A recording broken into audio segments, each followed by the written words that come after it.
If you have the bravery to proudly face your fears on this area and give free rein to the present moment, take a deep breath and let's begin.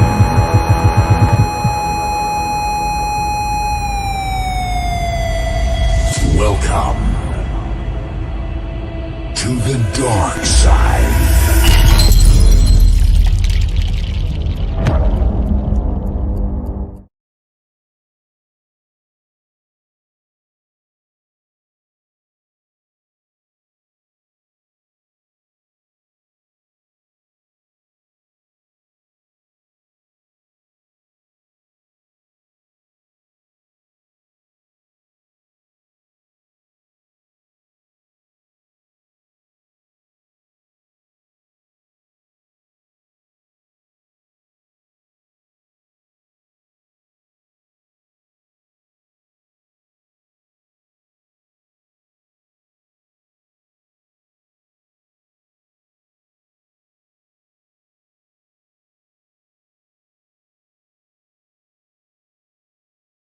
On Wednesday, Republicans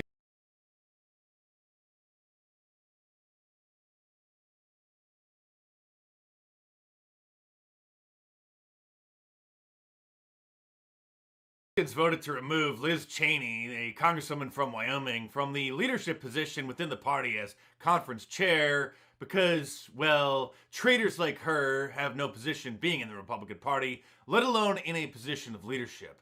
And so the Democrats and the liberal media industrial complex are absolutely furious because this shows that the overwhelming majority of the Republican Party still supports President Trump. She was one of just 10 Republicans in the House who voted for impeaching President Trump, and she won't stop complaining about him. So Kevin McCarthy finally did the right thing and got rid of her. She's the daughter of Dick Cheney, one of the most evil men in American politics, and one of the architects of the Iraq War and the weapons of mass destruction hoax, which of course led to it. But she never denounced that. She never denounced him, never apologized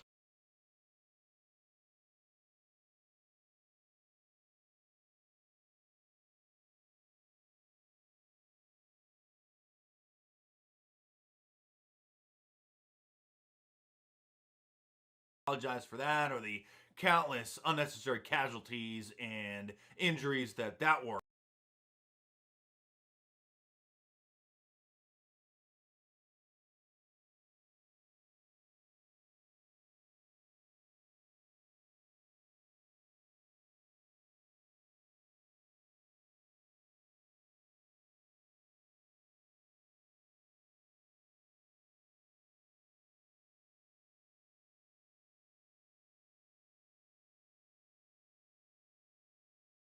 caused, because she wants more, because, well, she's following in Darth Cheney's footsteps as a fellow neocon.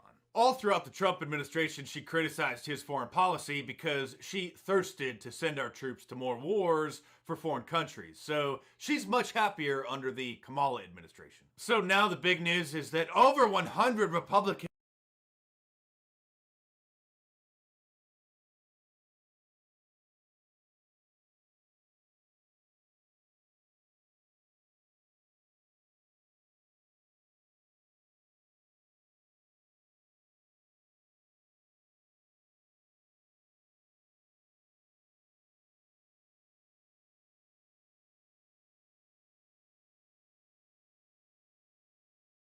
have signed a letter demanding that the Republican Party denounce President Trump, or else they might break away and form a third party.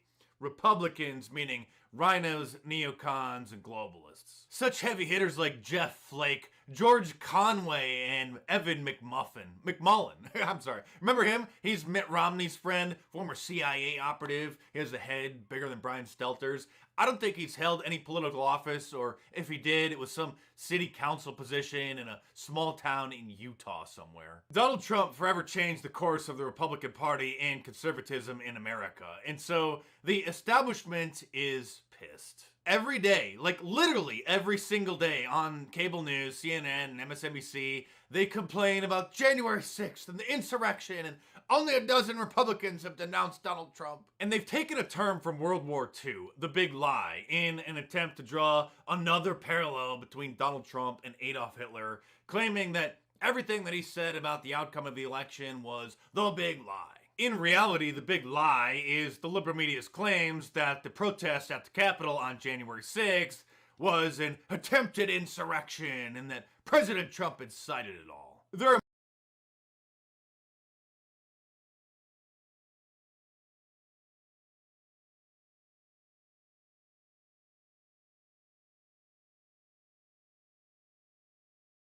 amazing. many facets to the big lie, such as that Black Lives Matter is a peaceful civil rights movement that just wants police reform, when in reality it's a violent Marxist movement that's left a wake of dead bodies in their path and $1 billion worth of damage by burning down countless small businesses across America. Like what I did there? I took their new favorite term and I used it against them. And that's what we need to do. Everything coming from the liberal media, the Silicon Valley Titans, and the Democrat Party is the big lie. Most people forgot that during a Black Lives Matter march back in 2016 in Dallas, a Black Lives Matter adherent named Micah Xavier Johnson opened fire on a group of police officers, killing 5 of them and wounding 9 others, because claims that Black Lives Matter is a peaceful movement is a big lie. And now the ADL has included anti-Antifa symbols on their list of hate symbols. So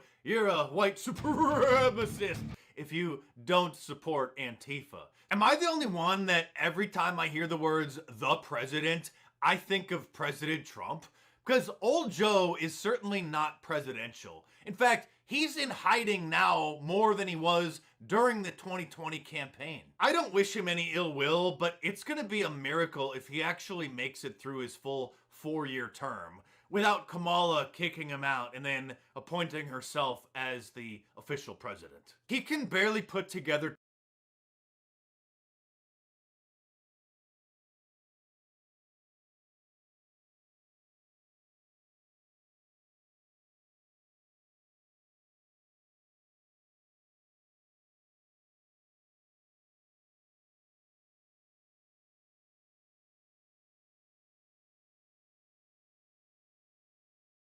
two sentences. Hey Joe, what's that website people go to if they want to read about the vaccines? I'm going to repeat. We're going to make it easier than ever to get vaccinated. Visit vaccines.gov, or text your zip code to 438829. Vaccines.gum, huh? Well, no wonder they won't let him answer any questions from the press. You guys are bad. I'm not supposed to be answering all these questions. I'm supposed to leave, but I can't resist your questions. He hasn't even been the supposed president for 4 months yet, and already we're having all kinds of supply shortages, fuel